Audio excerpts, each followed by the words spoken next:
When you think of the Egyptian Book of the Dead, your mind probably jumps straight to Hollywood, right? Cursed books that raise mummies and unleash chaos.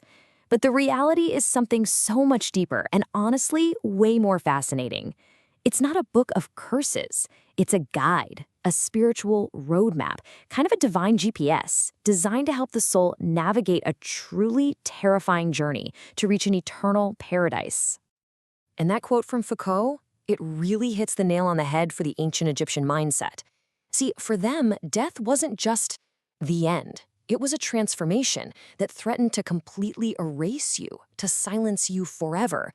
And the only thing powerful enough to fight back against that kind of absolute oblivion was language. Spells, names, secret words. These weren't just hopeful prayers. Oh no. They were weapons. They were tools of creation. They were the one force that could actually push back the darkness and guarantee a soul's survival. So in this explainer, we're going to follow the soul through the 6 critical stages of its journey.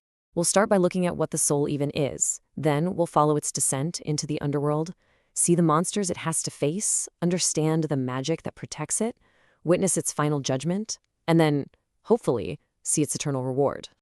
Okay, so before this journey can even get started, we've got to ask a pretty basic question. Who, or maybe what, is actually making this trip? See, the ancient Egyptians didn't think of the soul as just one single thing. They saw a person as this complex being made up of a bunch of interconnected parts, and each one had its own job to do in life and, more importantly, in death. First up, you've got the Ka. The best way to think of it is as your life force, almost like a spiritual twin that was born right alongside you. The Ka was your vitality, your essence. After death, it stayed behind in the tomb, kind of anchored to your body. But, and this is the wild part, it still needed to be fed. That's exactly why you see all those offerings of food and drink in Egyptian tombs. They were literally feeding the Ka to make sure the deceased essence didn't just fade away. Then there's the Ba. You've probably seen this one. It's usually shown as a bird with a person's head.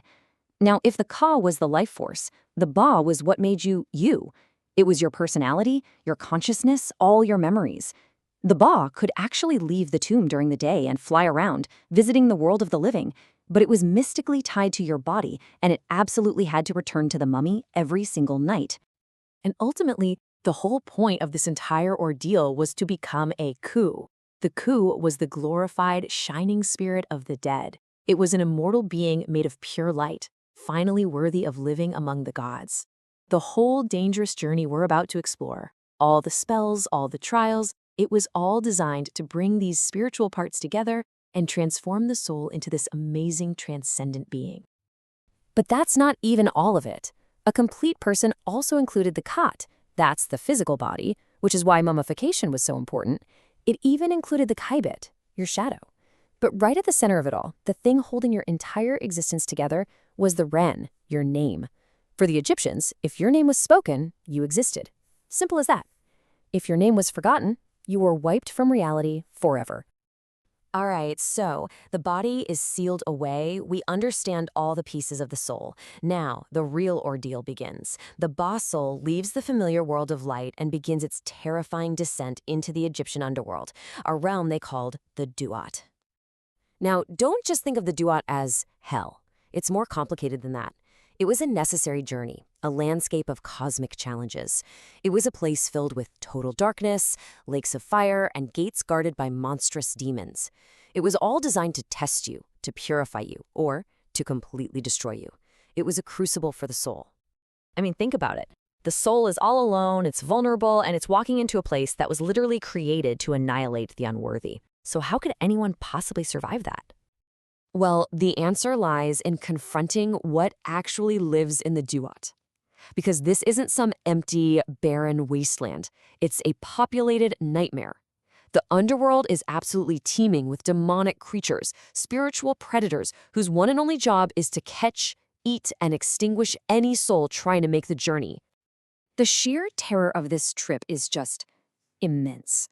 The soul had to face these giant serpents like Rek, which was a form of the chaos god Apep. It had to dodge crocodile demons like Sui, who would literally try to steal the magic words from its mouth, leaving it completely defenseless. It had to pray to be saved from worms that feasted on the dead, and from some grotesque being known only as the cutter off of heads and splitter of skulls. Even a tiny beetle, the abshite, was an existential threat because it could eat your physical mummy back on Earth, destroying the soul's only anchor to reality. So, faced with this gauntlet of pure cosmic terror, was the soul just helpless? No. It actually carried an arsenal with it. But this arsenal wasn't a sword or shield, it was something way, way more powerful.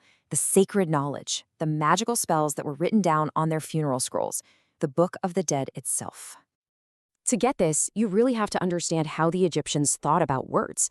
They believed the entire world was spoken into existence by the gods. So words weren't just descriptions of things, they were creative, tangible forces. That meant a spell, if it was spoken correctly by a worthy soul, wasn't just a request, it was a command that reality itself had to obey. And writing these spells down made them permanent, creating an eternal shield for the soul in the darkness. This ancient line from the pyramid texts of a pharaoh named Unaz, it just says everything. To be without these written spells was to be wretched, helpless, and basically doomed. But to have them under the Great Seal, was to wield the power of the gods. It was the absolute difference between living forever and being eaten by the horrors of the dark. Okay, so after navigating the fiery lakes and using these words of power to fight off monstrous demons, the soul finally arrives at its last and most important trial. It walks into the magnificent Hall of Two Truths, the Hall of Ma'at, to face the divine judges and the ultimate test of its life. Just try to imagine that moment. The terrifying, dark journey is finally over. But now you're standing in this silent, brilliant hall in front of all the major gods. And the one question hanging in the air isn't about how strong you were or how well you knew the spells. It's about your character. Did you live a good life? A true life? At the center of this hall is a huge golden scale. On one side, the god Anubis carefully places your heart, the home of your bossel, the complete record of every thought, every intention, and every action you ever took. And on the other side, a single, pure white ostrich feather. This is the feather of Ma'at, the physical symbol of cosmic order, truth, and justice. Your entire life is literally about to be weighed against perfection itself. And there are only two ways this can go. If your heart, free from the weight of sin and evil deeds, is as light as that feather, the gods declare you Ma Kiru, which means true of voice. You've passed, you're granted entry into paradise. But if your heart is heavy with wrongdoing, it will tip the scales, and your fate is to be completely and finally destroyed. This was the terrifying second death, and there was no coming back from it. And right there, waiting patiently by the scales, is the enforcer of this divine judgment, Ammit, the devourer of the dead. She is a terrifying hybrid creature, the head of a crocodile, the torso of a lion, and the back end of a hippopotamus. Why those three? They were the three most feared man-eating animals in ancient Egypt. She is the literal embodiment of annihilation, just waiting to eat the hearts of the condemned and wipe their souls from existence forever. But for the soul who is declared true of voice, the absolute terror of judgment fades away, replaced by the promise of a final, glorious destination.